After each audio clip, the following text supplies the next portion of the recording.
welcome to Daniel Lee Plastering and Rendering YouTube channel. This is a microcement top coat that we will be applying today. Now, the previous stages up to this point are on my channel on other videos, but this one will be focusing on applying that top coat over the top of the final base coat. So the first thing we do is give the base coat a good old scrape with wallpaper scraper. It's more of a sort of a check, a light check. So you just go over the wall sort of methodically, one end to the other, just checking for any little lumps and clumps that you might have missed. And then as soon as you've finished giving that a check over, we're ready to apply the top coat. Now, you don't need to prime the base coat, it's all literally ready for the next coat to go straight over the top.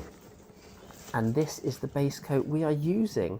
You can see it's a stucco finish, which has slightly more depth, it sort of looks perhaps a little bit more cloudy.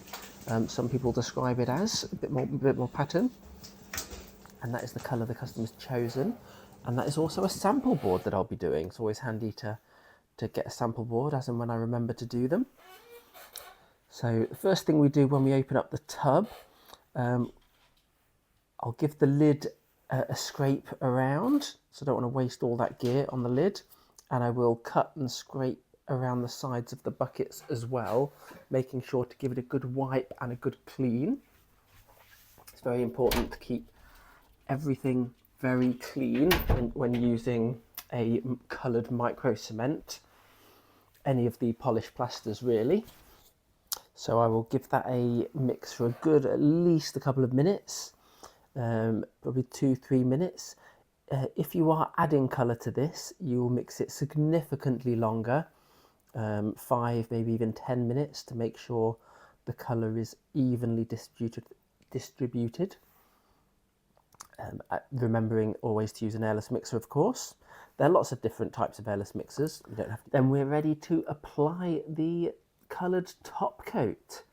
Remembering, of course, to use very clean and dry trowel.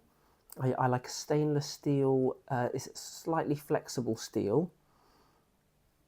And then a spatula is what you would use instead of a handboard or a hawk that the gear goes on, because you only need a relatively small amount at a time, and then you can apply it right to left or left to right. In this instance I'm applying left to right, however quite often I will apply it right to left. Remembering the key to this is keep it thin and flat. So you only want to be as thick as the grain, which really is thin. It goes on very thin. So you will apply it with the trowel. It's easier to apply a bit more than you need, and then go back over it, pulling a little bit off, and then maybe going over it again 3-4 times. Remembering you want lots of sort of short, sharp movements on this one. You don't very long sweeping trowel lines, because the trowel lines will show through, or certainly can show through with this final colour top coat. You'll find as well, and you see there, I put a lot more than I needed on there just to get across, and now I'm going back over it again, effectively thinning it down and flattening it in, making sure the whole area's got a nice covering. This particular system, the stucco effect, will have 2 coats of this top colour coat, one basically after the other.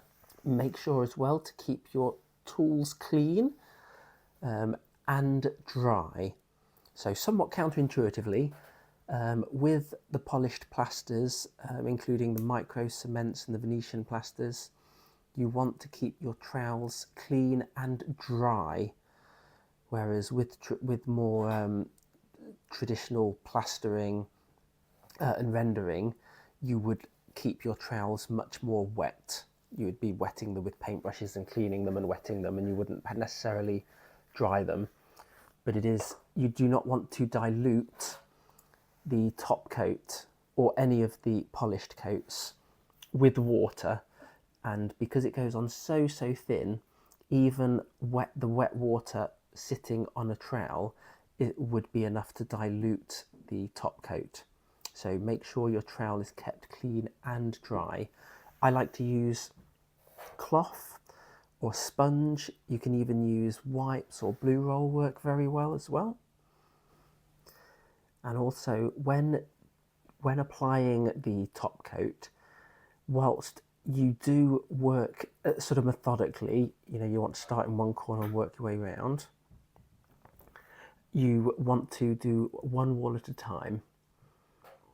And you can see that I've now finished that first coat, cleaned off all the tools, cleaned around the bucket, and now I am basically doing the same process again pretty much immediately.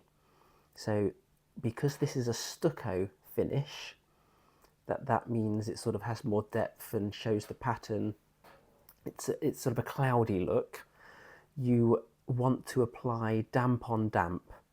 So you get that first coat on, and while it's still damp, you apply the second coat. This typically, you've got about 20 minutes to an hour, typically. That's 20 minutes to 60 minutes once you have finished the wall. So you do give it a little bit, depending how long the wall has taken for you to get it on. If it's only taken you sort of 20 minutes to get the wall on, then maybe give it an hour. If the wall's taken you an hour, then maybe give it 20 minutes. But I've been able to just get straight back on this. The second coat is the most crucial. So the second top coat, I should say, this is going to show a bit more pattern. You may find this goes on even thinner, and you're going to start noticing your trowel marks might start showing through here. So this is where we like to keep a random short trowel movements. And you can see I'm really pushing the gear into the existing and keeping it really flat as well. I hope you have found this somewhat informative and useful, and please like, subscribe, and any questions, do feel free to ask them in the comments. Answer them. That has now had the final coloured top coat. Not the end, there are more videos to follow covering the next stages to make it completely watertight, so I will see you on the next video. Thanks for watching.